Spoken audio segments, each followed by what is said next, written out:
Okay, तो हमारा topic चल रहा था इलेक्ट्रोमैग्नेटिक इंडक्शन और अभी हम लोग इलेक्ट्रोमैग्नेटिक इंडक्शन का कुछ फॉर्मूला बनाने की कोशिश करेंगे।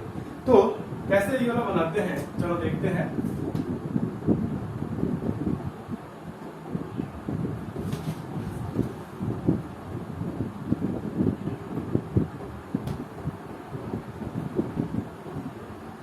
इलेक्ट्रोमैग्नेटिक इंडक्शन में according to Faraday's second law हम लोग इतना मालूम है कि the EMF induced is directly proportional to the rate of change of magnetic flux. तो यहां पर हम लोग लिख सकते हैं that from second law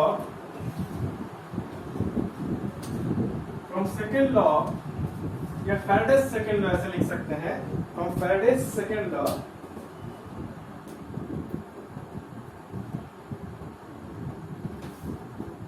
from Faraday's second law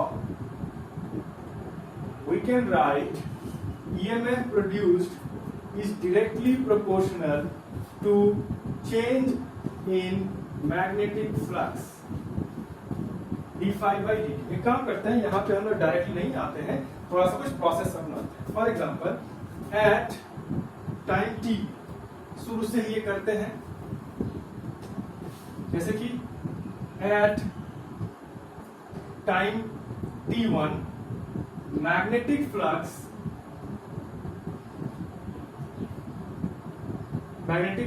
B phi b1। now at time t2 magnetic flux B phi b2 left। ये हम लोग पकड़ लें। तो यहां पे हम लोग कह सकते हैं therefore change in magnetic flux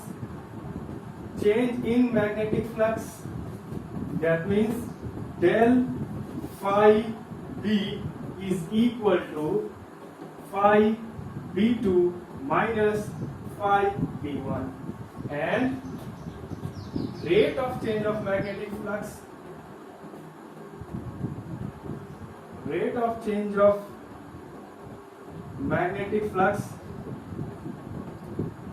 हो जाएगा del phi b, यानी कि इसे लिख सकते हैं change in magnetic flux by change in time, that is del phi b by del t।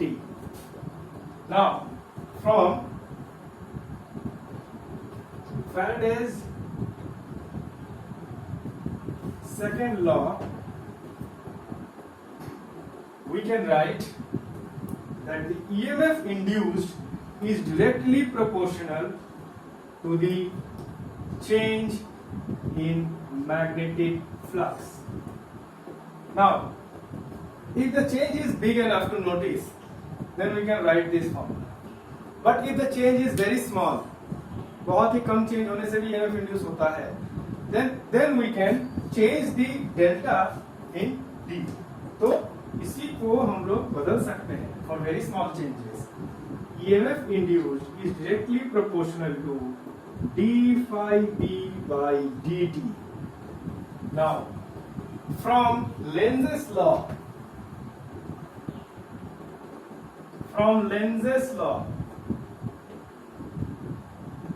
हम लोग को मालूम है लेंजेस लॉ में क्या होता है कि the EMF induced will be in the opposite direction of the change of the flux, यानी हमेशा अपोज करता है उसको। तो फ्लक्स अगर बढ़ रहा होगा तो EMF घट रहा होगा, फ्लक्स अगर घट रहा होगा तो EMF बढ़ रहा होगा। तो from Lenz's law again this equation can be changed into E is directly proportional to minus of d phi b by dt। ये इसमें बदल जाएगा एंड प्रोपोर्शनलिटी हटाएंगे तो एक कांस्टेंट आ जाएगा। तो further we can write this E is equal to minus k d phi b by dt। What is this minus k? This minus k holds no importance, no significant importance। k का value हम लोग अगर निकालने जाएं तो rate जो है इसको अगर हम लोग 1 कर देते हैं, अगर ये रेट 1 हो गया तो हम लोग देखते हैं कि ईएमएफ इंड्यूस्ड भी 1 हो रहा है। दैट मींस ये 1 तभी होगा जब k का वैल्यू 1 होगा। तो from there we can say that the value of k is 1। तो हम लोग k का वैल्यू 1 पकड़ लेते हैं, k इज इक्वल टू 1 पकड़ के finally arrive at the main equation that is E is equal to minus d phi b by dt। ये हो गया हमारा पहला मेन इक्वेशन। नाउ ये वाला इक्वेशन में याद रखना E को हम इस तरीके से लिख रहे हैं, perfect E capital letter E भी लिख सकते हैं, it is not wrong, but E हम लोग नहीं लिख रहे हैं क्योंकि आगे जाके या कई बार हम लोगों को एनर्जी का एक्सप्रेशन भी लिखना पड़ सकता है, वहां पर भी E रहेगा और ईएमएफ में भी E रहेगा और इलेक्ट्रिक फील्ड में भी E रहेगा। जब हम लोग सम सॉल्व करेंगे जॉइंट के लिए या फिर एडवांस के लिए, तो हम लोग देखेंगे इलेक्ट्रिक फील्ड भी रहेगा, वहां पे मैग्नेटिक फील्ड भी रहेगा, इलेक्ट्रोमैग्नेटिक इंडक्शन निकालने के लिए बोलेगा, एनर्जी भी रह सकता है, तो बहुत सारे ई में कंफ्यूजन हो सकता है। इसीलिए इस ई को थोड़ा घुमा के ऐसे लिखा जा रहा है, जस्ट फॉर रिप्रेजेंटेशन पर्पस। इसको एप्सिलॉन मत बोलना, ये ई ही है, ये ई लिखा गया है जस्ट अलग स्टाइल में, ताकि पता चले कि दिस इज ईएमएफ। तो ये ईएमएफ को ऐसे लिखा गया है। तो इंड्यूस्ड ईएमएफ, ये रहा हमारा इंड्यूस्ड ईएमएफ का फॉर्मूला। अभी हम लोग करेंगे इसमें इंड्यूस्ड चार्ज, यानी अगर हम लोग इंड्यूस्ड ईएमएफ किए हैं तो इंड्यूस्ड करंट होगा, करंट होगा तो इंड्यूस्ड चार्ज भी होगा। तो ये रहा इंड्यूस्ड ईएमएफ, इसको देख लो, फिर हम लोग अभी इंड्यूस्ड ईएमएफ भी इंड्यूस्ड चार्ज भी करेंगे। और एक चीज, इंड्यूस्ड ईएमएफ जो है यहाँ पे, इसका मैग्नीट्यूड क्या होगा, मैग्नीट्यूड इसका यूनिट क्या होगा, unit is same as the potential difference. हम लोग पहले भी कर चुके हैं। ऐसा यूनिट ऑफ इंड्यूस्ड ईएमएफ, ऐसा यूनिट ऑफ इंड्यूस्ड ईएमएफ, ऐसा unit of induced EMF is volt, representation capital V। यहाँ पे ये हो गया इसका रिप्रेजेंटेशन, और ये तो हो गया इंड्यूस्ड ईएमएफ का एक्सप्रेशन। अगर बोला जाए कि what is the expression for induced current, तो हम लोग क्या कर सकते हैं, इन दैट केस अगर इसको हम मिटा दें, एक्सप्रेशन फॉर, ये हम लोग क्या किए थे, एक्सप्रेशन फॉर इंड्यूस्ड ईएमएफ। अब हम लोग अगर यहाँ पे लिखे expression for induced current,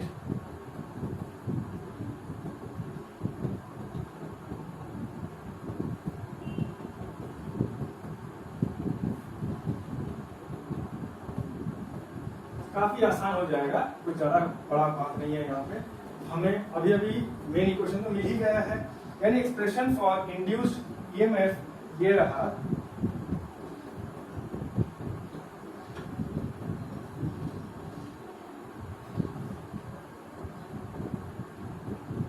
and we know, सबसे बेसिक इक्वेशन जो हम लोगों ने पढ़ा था, Ohm's law, that is V is equal to IR। यहाँ पे ये जो V था, ये टर्मिनल पोटेंशियल डिफरेंस है।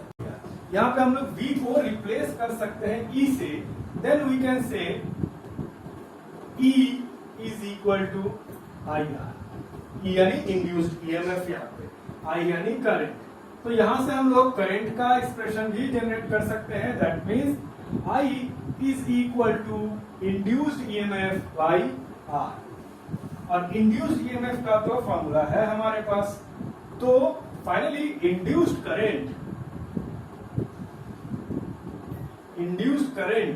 Is equal to induced EMF by R, यानी हम लोग यहाँ पे लिख सकते हैं 1 by R, माइनस साइन पे माइनस एन पुट कर देते हैं यहाँ पे, minus 1 by R into d phi b by dt।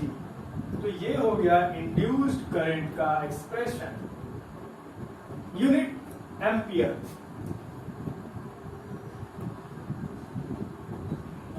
Simple.